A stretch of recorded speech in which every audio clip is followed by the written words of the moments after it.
Alright, last time I made a video reviewing your guys' F1 hot takes, I had a lot of fun. It was probably my favorite video to make on this channel, so I'm more than happy to make it a series. I'm going to give a similar disclaimer to last time. All these are hot takes for a reason, they're going to be controversial, and not everyone's going to agree, and that's okay. My main goal of this channel is to make a community where people can discuss F1 without worrying about being judged about their opinions, so if you want to be a part of that, consider subscribing, and leave a comment on another hot take for future videos. Anyways, let's get started. Alright, so the first take comes from 1PBRZ. If you replace Lando and Oscar with any combination of these 7 drivers on the grid, they would win the championship at the same level of domination, if not more. Max, Lewis, Charles, George Russell, Sainz, Alonso, and maybe even Hulk. I will say, I think that Lando and Oscar aren't given enough credit. It's been so long since we've had a true teammate battle for the championship. I think the last one would be 2016 with Rosberg and Hamilton. But since then, every time a driver has been run away with the championship and they've dominated the whole thing.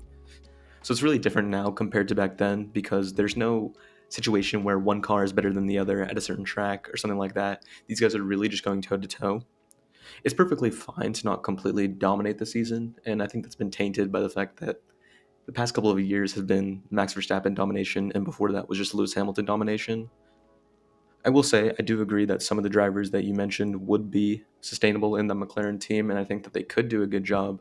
And I'd say Max, Lewis, Charles, George Russell, and maybe Alonso could all do the similar thing, but I don't think I could agree with Carlos Sainz and Hulkenberg. I do think Piastri and Norris are two very top drivers in the sport, and they are doing pretty well, despite not one of them running away with the championship quite yet. I think also, regardless of which drivers you put with each other, the battle would be somewhat close. Obviously, it could be a little bit more or less than 9 points, but any combination of those drivers, even if it included Lando Norris or Oscar Piastri, would still be a very close battle in my mind, and I don't think it would be too vastly different from what it is now, so I'll kind of half agree with you on this take. Next take comes from LoopHick36YT. The regulation change has screwed over older drivers. We saw it with Ricciardo and now Hamilton, and I'd even say this season Alonso. That era of drivers have just become more inconsistent due to the ground effect screwing over their driving style. I do kind of agree with this. I think not just those older drivers, but anyone who was driving in F1 pre-2014 is really being screwed over by the new cars.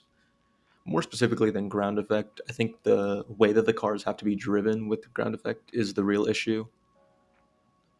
I remember seeing in a quote somewhere from, I think, Fernando Alonso, but the cars nowadays, you really don't push them to the limit as much as you used to have to. And I think incentivizing the car to not have to be pushed to the full limit makes racing a lot less exciting.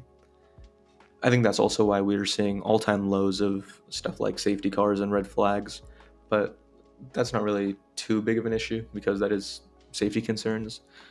But I am interested to see how that would correlate over to some of the younger drivers if they had to do driving in the older cars.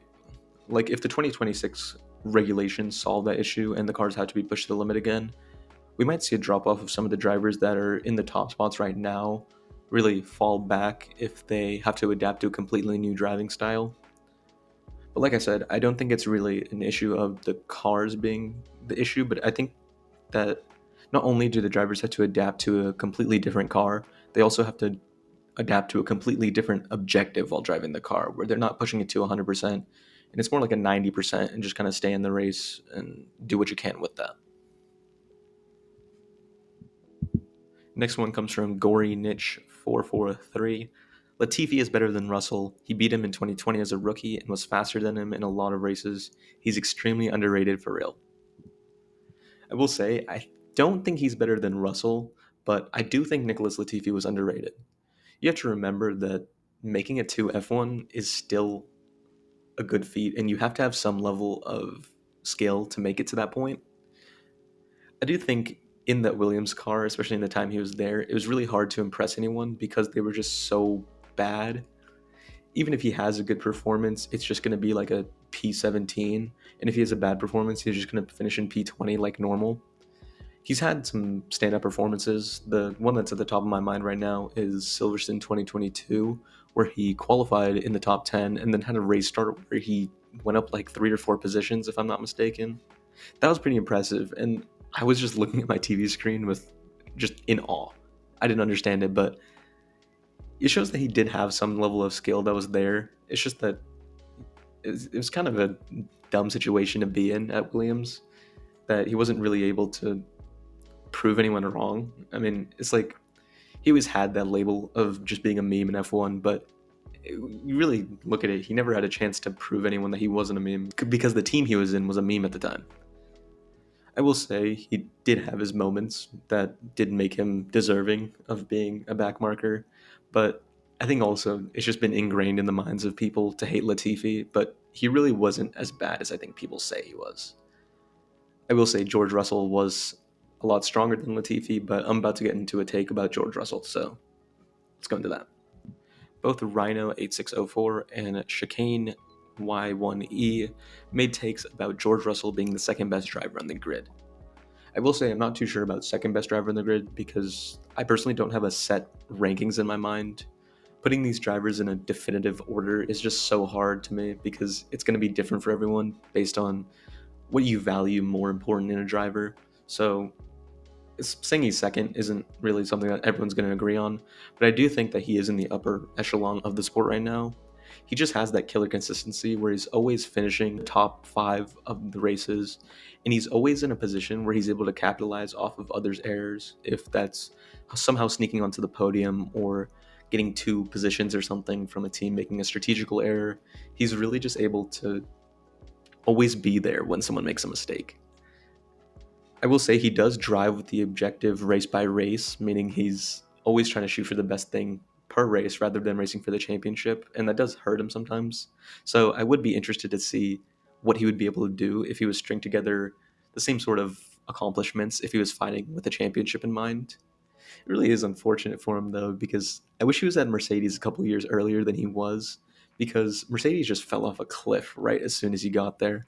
And I think a Russell Hamilton championship battle would have been really entertaining. But maybe with Mercedes projected to be a lot better in 2026, we could see him fighting for a championship.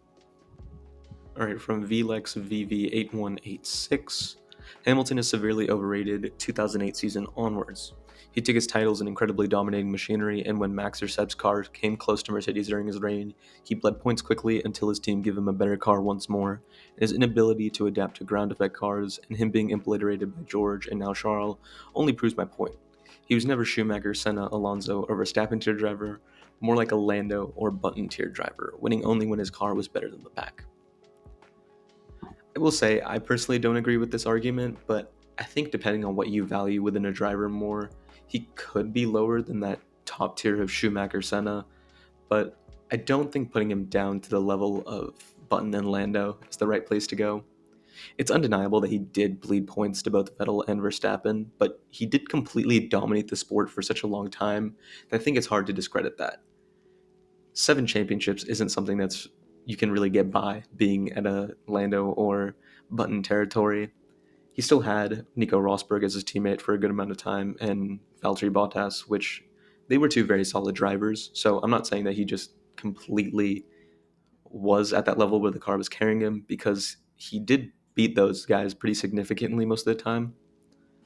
I'll also say not adapting to the ground effect cars isn't too big of a deal in my mind. It's very late in his career, and adaptability is something that kind of gets worse over time, especially in motorsport.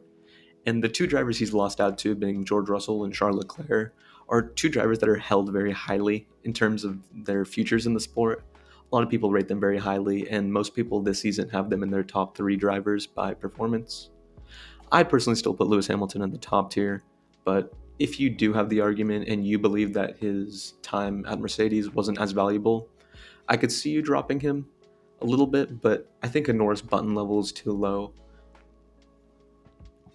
From LVP37, Rookie of the Year is Gabriele Bortoleto, not Kimi Antonelli. He is one of the fastest cars, while Gabriele has a tractor and a Ferrari engine.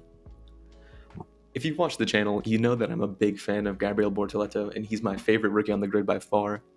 I think more than just Antonelli, his 2 competition points for Rookie of the Year are going to be Kimi Antonelli and Isaac Hadjar, because those 2 are the ones who are doing a lot better. Antonelli's had this little mid-season slump going on after starting pretty solid, and same with Hadjar. He had a lot of points in the start of the season, but as time has gone on, he's had some low performances. I will say the P8 in Austria by Bortoleto was really impressive to me, and the P6 in Budapest was also just incredible. Like I said, Antonelli started off strong, and his high point of the season would have been that P3 in Canada, but I debate a P6 in a Sauber might be more impressive than a P3 in a Mercedes. Also, to anyone who says Bortoleto started off slow, I do acknowledge that, but I think a big part of that is just the Sauber car was terrible until the Spain upgrades came through, and that's something that's hard to really manage around because they were the slowest car by a long shot at that point. So I think the way he's been able to recover this season, especially as a rookie, is very valuable, and I'd still put him in that Rookie of the Year spot right now. All right, final take of the day from Sketty Loves Albon. If Albon was in a McLaren, he would win the championship.